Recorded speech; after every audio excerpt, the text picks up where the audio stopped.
सत्यनारायण भगवान की जय। आज के दिन श्री सत्यनारायण भगवान की कथा पढ़ी अथवा सुनी जाती है। तो आइए आज आपको सुनाते हैं श्री सत्यनारायण भगवान की संपूर्ण व्रत कथा और आरती। एक समय नवमी मारण्य तीर्थ में शौनक आदि 88,000 ऋषियों ने श्री सूत जी से पूछा, हे प्रभु, इस कलयुग में वेद विद्या रहित मनुष्य को प्रभु भक्ति किस प्रकार मिलेगी और उनका उद्धार कैसे होगा। इसलिए हे मुनि श्रेष्ठ, कोई ऐसा तप कहिए जिससे थोड़े समय में पुण्य प्राप्त हो जाए तथा मनोवांछित फल मिले। वह कथा सुनने की हमारी बहुत इच्छा है। सर्वशास्त्र ज्ञाता श्री सूत जी बोले, हे वैष्णव, मैं पूज्य आप सबने प्राणियों के हित की बात पूछी है। अब मैं उस श्रेष्ठ व्रत को आप लोगों से कहूँगा जिस व्रत को नारद जी ने लक्ष्मी नारायण जी से पूछा था और लक्ष्मीपति ने मुनि श्रेष्ठ नारद जी से कहा था। सो ध्यान से सुनिए। एक समय योगी राज नारद जी दूसरों के हित की इच्छा से अनेक लोकों में घूमते हुए मृत्यु लोकों में आ पहुँचे। यहाँ अनेक योनियों में जन्मे हुए प्रायः सभी मनुष्य को अपने कर्मों द्वारा अनेक दुखों से पीड़ित देखकर सोचा कि इस यत्न के करने से निश्चय ही प्राणियों के दुखों का नाश हो सकेगा। ऐसा मन में सोचकर विष्णु लोक को चले गए। वहाँ श्वेत वर्ण तथा 4 भुजा वाले देवों के इस नारायण को देखकर, जिनके हाथों में शंख चक्र गदा और पदा थे, वे वरमाला पहने हुए थे, उनकी स्तुति करने लगे। हे भगवान, आप अत्यंत शक्ति से संपन्न हैं। मन तथा वाणी भी आपको नहीं पा सकती। आपका आदि मध्य अंत नहीं है। निर्गुण स्वरूप सृष्टि की आदि भूति और भोक्तों के दुखों को नष्ट करने वाले आपको मेरा नमस्कार है। नारद जी से इस प्रकार की स्तुति सुनकर विष्णु भगवान बोले, हे मुनि श्रेष्ठ, आपके मन में क्या है? आपका किस काम के लिए आगमन हुआ है? निसंकोच होकर कहिए। तब नारद मुनि बोले, मृत्यु लोक में सब मनुष्य जो अनेक योनियों में पैदा हुए हैं, अपने अपने कर्मों के द्वारा अनेक प्रकार के दुखों से दुखी हो रहे हैं। हे नाथ, मुझ पर दया रखते हो तो बताइए कि उन मनुष्यों के सब दुख थोड़े से ही प्रयत्न से कैसे दूर हो सकते हैं। हे नारद, मनुष्य की भलाई के लिए तुमने बहुत अच्छी बात पूछी है। जिस काम के करने से मनुष्य मोह से छूट जाता है वह मैं कहता हूँ। सुनो, बहुत पुण्य देने वाला स्वर्ग तथा मृत्यु लोक दोनों में दुर्लभ एक उत्तम व्रत है। आज मैं प्रेम वश होकर तुमसे कहता हूँ, सत्यनारायण का यह व्रत अच्छी तरह विधि पूर्वक करने से मनुष्य आयु पर्यंत यहाँ सुख भोग कर मरने पर मोक्ष को प्राप्त होता है। श्री भगवान के वचन सुनकर नारद मुनि बोले कि उस व्रत का फल क्या है? क्या उस व्रत का विधान है और किसने यह व्रत किया है और किस दिन यह व्रत करना चाहिए? विस्तार से कहिए। भगवान श्री कृष्ण बोले, दुख शोक आदि को दूर करने वाला, धन धान्य को बढ़ाने वाला, सौभाग्य तथा संतान को देने वाला, यह व्रत सब स्थानों पर विजय करने वाला। भक्ति और श्रद्धा के साथ किसी भी दिन मनुष्य श्री सत्यनारायण की शाम के समय ब्राह्मणों और बंधुओं के साथ धर्म में परायण होकर पूजा करे। भक्ति भाव से नैवेद्य केले का फल, घी, दूध और गेहूं का चूर्ण सवाय ले। गेहूं के अभाव में सांठी का चूर, शक्कर और गुड़ ले और सब भक्षण योग पदार्थ जमा करा के भगवान के अर्पण कर दे तथा बंधुओं सहित ब्राह्मणों को भोजन कराए। इसके पश्चात स्वयं भी भोजन करें।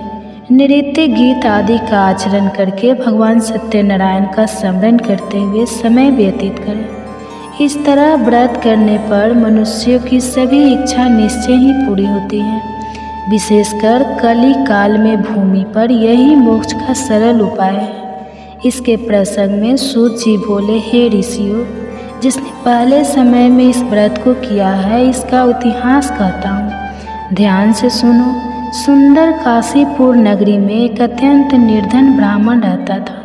वह भूख और प्यास से बेचैन हुआ नित्य पृथ्वी पर घूमता था। ब्राह्मणों से प्रेम करने वाले भगवान ने ब्राह्मण को दुखी देखकर बूढ़े ब्राह्मण का रूप धारण करके उसके पास जाकर आदर के साथ पूछा, हे विप्र, नित्य दुखी हुआ पृथ्वी पर क्यों घूमते हो? हे श्रेष्ठ ब्राह्मण, यह सब मुझको कहो, मैं सुनना चाहता हूँ। ब्राह्मण बोला, मैं निर्धन ब्राह्मण हूँ, भिक्षा के लिए पृथ्वी पर फिरता हूँ। हे भगवान, यदि आप इसका उपाय जानते हो तो कृपा करके कहो। वृद्ध ब्राह्मण बोला कि सत्यनारायण भगवान मनवांछित फल देने वाले हैं, इसलिए हे ब्राह्मण, तू उनका पूजन कर, जिसके करने से मनुष्य सब दुखों से मुक्त होता है। ब्राह्मण को व्रत का सारा विधान बताकर बूढ़े ब्राह्मण का रूप धारण करने वाले सत्यनारायण भगवान अंतर्ध्यान हो गए। जिस व्रत को वृद्ध ब्राह्मण ने बताया है, मैं उसको करूँगा। यह निश्चय करने पर उसे रात में नींद भी नहीं आई। वह सवेरे उठकर सत्यनारायण के व्रत का निश्चय करके भिक्षा के लिए चला गया। उस दिन उसको भिक्षा में बहुत धन मिला, जिससे बंधु बांधव के साथ उसने सत्यनारायण जी का व्रत किया। इसके करने से वह ब्राह्मण सब दुखों से छूटकर अनेक प्रकार की संपत्तियों से युक्त हो गया। उस समय से वह ब्राह्मण हर मास व्रत करने लगा। इस तरह सत्यनारायण भगवान के व्रत को जो करेगा वह सब पापों से छूटकर मोक्ष को प्राप्त होगा। आगे जो पृथ्वी पर सत्यनारायण का व्रत करेगा वो मनुष्य सब दुखों से छूट जाएगा। सूत जी ऋषियों से बोले कि इस तरह नारद जी ने नारायण का कहा हुआ यह व्रत मैंने तुमसे कहा। हे विप्रो, मैं अब और क्या कहूँ? तब ऋषि बोले, हे मुनीश्वर, संसार में इस ब्राह्मण से सुनकर किस किसने इस व्रत को किया, हम वह सभी सुनना चाहते हैं। इसके लिए हमारे मन में बहुत श्रद्धा है। सूत जी बोले, हे मुनियों, जिसने इस व्रत को किया है वह सब सुनो। एक समय एक ब्राह्मण धन और ऐश्वर्य के अनुसार बंधु बांधव के साथ व्रत करने को तैयार हुआ। उसी समय एक लड़की बेचने वाला बूढ़ा आदमी और बाहर लकड़ियों को रखकर ब्राह्मण के मकान में गया। प्यास से दुखी लकड़हारा उनको व्रत करते देखकर ब्राह्मण को नमस्कार करके कहने लगा कि आप यह क्या कर रहे हैं और इसके करने से क्या फल मिलता है, कृपा करके मुझसे कहिए। ब्राह्मण ने कहा, सब मनोकामनाओं को पूरा करने वाला वह सत्यनारायण भगवान का व्रत है। इसकी ही कृपा से मेरे यहाँ धन धान आदि की वृद्धि हुई है। ब्राह्मण के इस व्रत के बारे में जानकर लकड़हारा बहुत प्रसन्न हुआ। चरण अमृत लेकर और प्रसाद खाने के बाद अपने घर को गया। लकड़हारे ने अपने मन में इस प्रकार का संकल्प किया कि आज गांव में लकड़ी बेचने से जो धन मिलेगा उसी से सत्यनारायण देव का उत्तम व्रत करूंगा। यह मन में विचार करके वह बूढ़ा आदमी लकड़ियों अपने सिर पर रखकर जिस नगर में धनवान लोग रहते थे वह ऐसे सुंदर नगर में गया। उस दिन वहाँ पर उसे उन लकड़ियों का दाम पहले दिनों से चौगुना मिला। तब वह बूढ़ा लकड़हारा दाम लेकर और अति प्रसन्न होकर पक्के केले की फली, शक्कर, घी, दूध, दही और गेहूं का चूर्ण इत्यादि सत्यनारायण भगवान के व्रत की कुल सामग्रियों को लेकर अपने घर गया। फिर उसने अपने भाइयों को बुलाकर विधि के साथ भगवान जी का पूजन और व्रत किया। उस व्रत के प्रभाव से वह बूढ़ा लकड़हारा धन पुत्र आदि से युक्त हुआ और संसार के समस्त सुख भोगकर बैकुंठ को चला गया। श्री सूत जी बोलते हैं कि हे श्रेष्ठ मुनियों, अब आगे की कथा कहता हूँ, सुनो। पहले समय में अलकामुख नाम का एक बुद्धिमान राजा था। वह सत्य वक्ता और जितेंद्रिय था। प्रतिदिन देव स्थानों पर जाता तथा गरीबों को धन देकर उनके कष्ट दूर करता था। उसकी पत्नी कमल के समान मुख वाली और सती साध्वी थी। भद्रशिला नदी के तट पर उन दोनों ने श्री सत्यनारायण भगवान का व्रत किया। उस समय में वहाँ एक साधु वैश्य आया। उसके पास व्यापार के लिए बहुत सा धन था। वह नाव को किनारे पर ठहराकर राजा के पास आ गया और राजा को व्रत करते हुए देखकर विनय के साथ पूछने लगा, हे राजन, भक्ति युक्त चित्त से यह आप क्या कर रहे हैं? मेरी सुनने की इच्छा है, सो आप यह मुझे बतलाइए। राजा बोला, हे साधु, अपने बांधव के साथ पुत्र आदि की प्राप्ति के लिए महाशक्तिमान सत्यनारायण भगवान का व्रत और पूजन किया जा रहा है। राजा के वचन सुनकर साधु आदर से बोले, हे राजन, मुझसे इसका सब विधान कहो, मैं भी आपके कथन अनुसार इस व्रत को करूँगा। मेरे भी कोई संतान नहीं है और इससे निश्चय ही हो जाएगी। राजा के सब विधान सुनकर व्यापार से निर्मित हो वह आनंद के साथ घर गया। साधु ने अपनी स्त्री से संतान देने वाले उस व्रत का समाचार सुनाया और कहा कि जब मेरे संतान होगी तब मैं इस व्रत को करूँगा। साधु ने ऐसे वचन अपनी स्त्री लीलावती से कहे। एक दिन उसकी स्त्री लीलावती पति के साथ आनंदित होकर सांसारिक धर्म में प्रवृत्त होकर सत्यनारायण भगवान की कृपा से गर्भवती हो गई तथा 10वें महीने में उसके एक सुंदर कन्या का जन्म हुआ। दिनों दिन वह इस तरह बढ़ने लगी जैसे शुक्ल पक्ष का चंद्रमा बढ़ता है। कन्या का नाम कलावती रखा गया। तब लीलावती ने मीठे शब्दों में अपने पति से कहा कि जो आपने संकल्प किया था भगवान का व्रत करूँगा, अब आप उसे करिए। साधु बोला, हे प्रिय, इसके विवाह पर करूँगा। इस प्रकार अपनी पत्नी को आश्वासन देकर वह नगर को गया। कलावती प्रीत ग्रह में वृद्धि को प्राप्त हो गई। साधु ने जब नगर में सखियों के साथ अपनी पुत्री को देखा तो तुरंत दूत को बुलाकर कहा कि पुत्री के वास्ते कोई सुयोग्य देखिए। साधु की आज्ञा पाकर दूत कंचन नगर पहुंचा और वहां पर बड़ी खोज और देखभाल कर लड़की के लिए सुयोग्य वाणी कमल को देखकर साधु ने अपने बंधु बांधव सहित प्रसन्नचित्त अपनी पुत्री का विवाह उसके साथ कर दिया। किंतु दुर्भाग्य से विवाह के समय भी उस व्रत को करना भूल गया। तब श्री भगवान क्रोधित हो गए और श्राप दिया कि तुम्हारे दारुण दुख प्राप्त होगा। अपने कार्य में कुशल साधु बनिया जमाता सहित समुद्र स्थित रतनपुर नगर में गया और वहाँ दोनों ससुर जमाई चंद्र केतु राजा उस नगर में व्यापार करने लगे।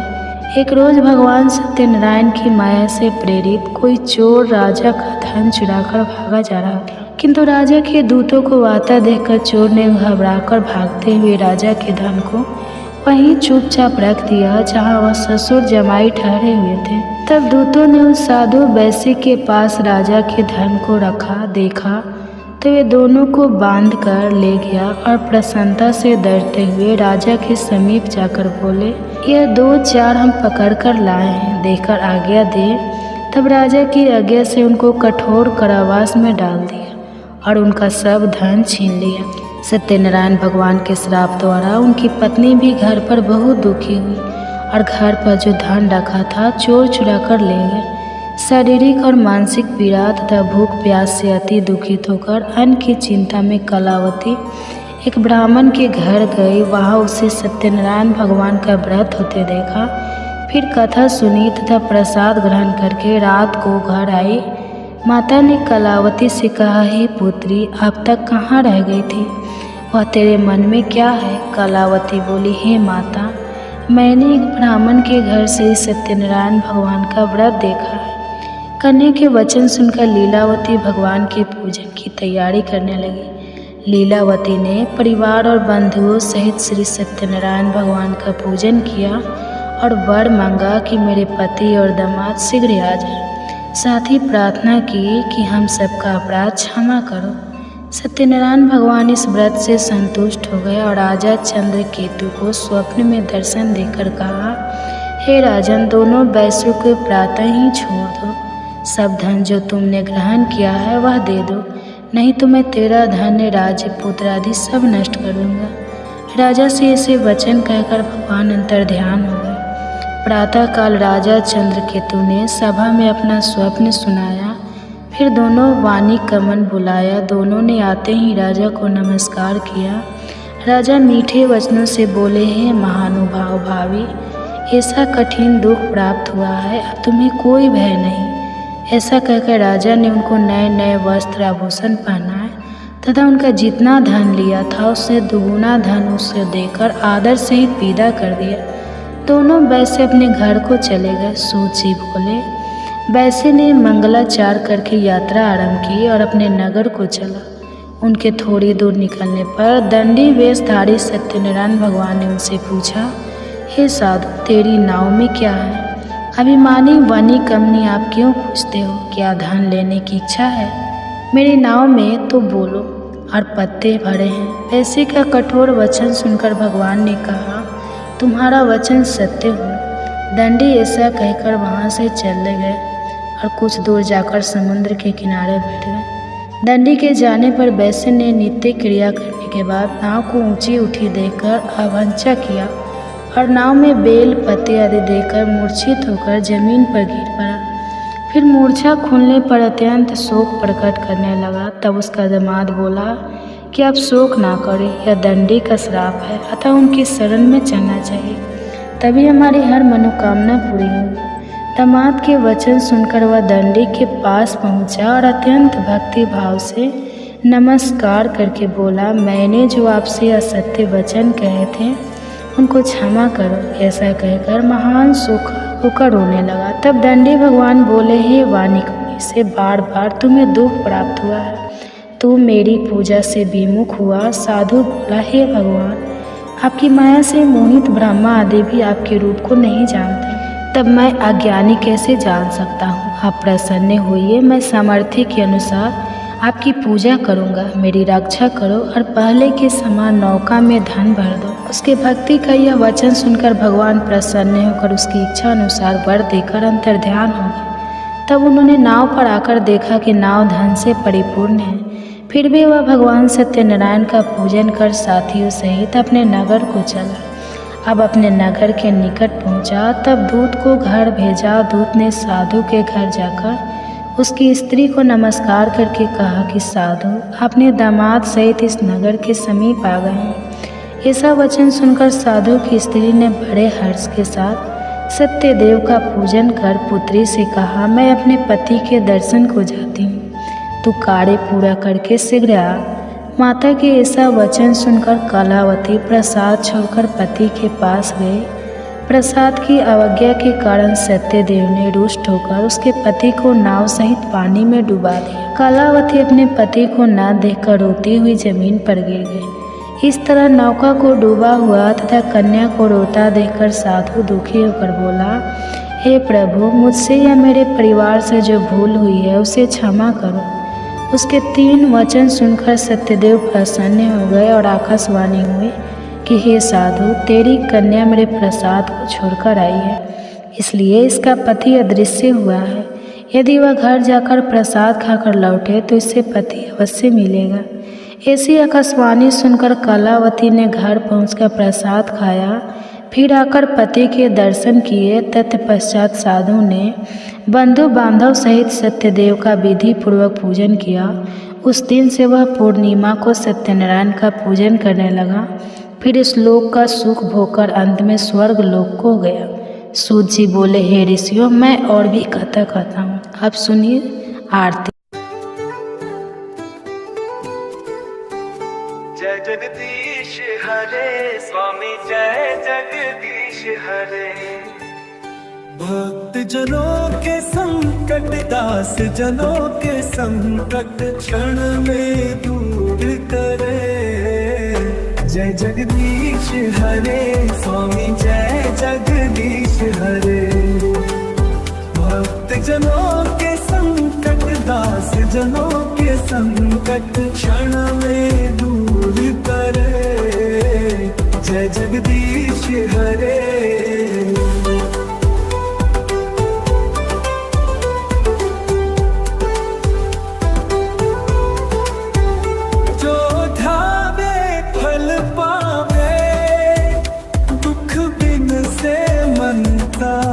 स्वामी दुख बिन से मन का सुख संपत्ति घर आवे।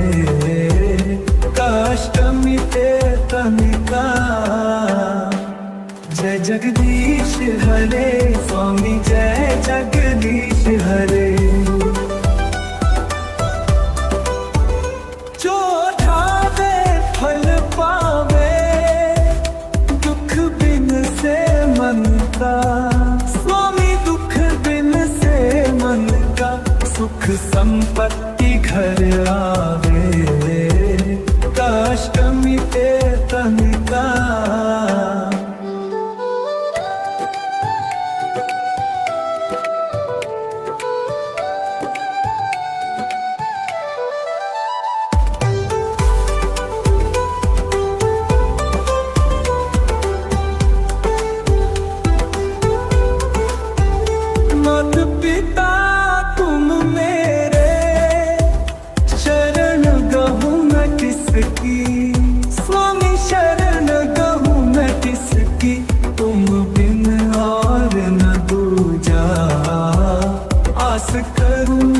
जिसकी। जय जगदीश हरे स्वामी जय जगदीश हरे। भक्त जनों के संकट दास जनों के संकट क्षण में दूर करे। जय जगदीश हरे स्वामी जय जगदीश हरे। स्वामी जय जगदीश हरे। तुम पूर्ण परमात्मा तुम अंतर्यामी।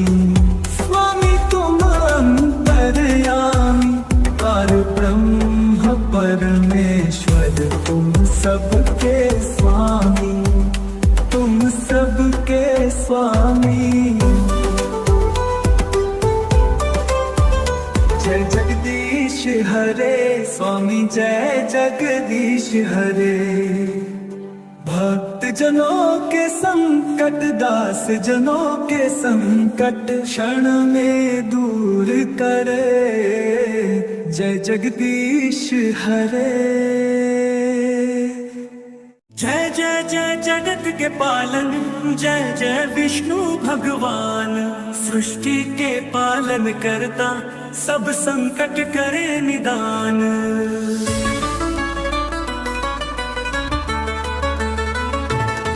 जय विष्णु भगवान जग प्यारे। सतयुग त्रेता द्वापर तारे। युग में भी नाम तुम्हारा सुखदाई सब संकट हारा। शेष नाग पर शयन बनाए धरती को निज रूप दिखाए। जल के भीतर रूप निराला नारायण अवतार संभाला। जय विष्णु भगवानन जय जय विष्णु भगवान। सृष्टि के पालन करता सब संकट करे निदान।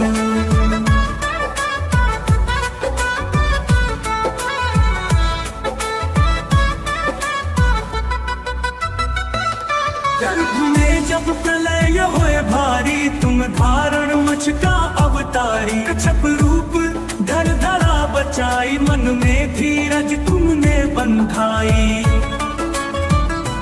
जय विष्णु भगवर बर पारे। सतयुग त्रेता द्वापर तारे। कलयुग में भी नाम तुम्हारा सुखदाई सब संकट हारा।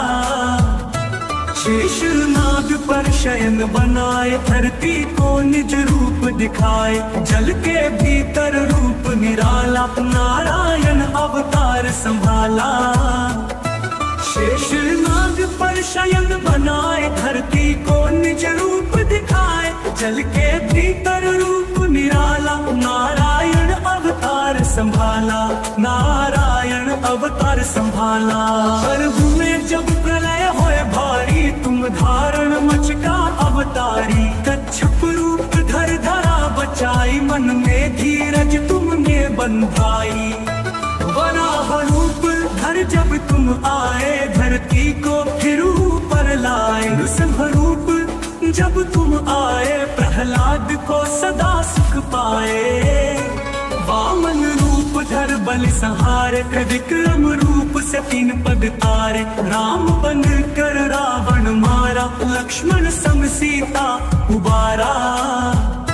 श्री कृष्ण बन धरती पर आए। कंस चाणूर शिशुपाल हराए। महाभारत में अर्जुन साथी गीता का ज्ञान दिया अनुपम रथी। सुदर्शन चक्र तुम्हारा प्यारा जिस पर संकट आए सहारा। गरुड़ वाहन तेज तुम्हारा संसार का पालन तुम्हारा। विष्णु चालीसा जो पढ़े मन में धर विश्वास।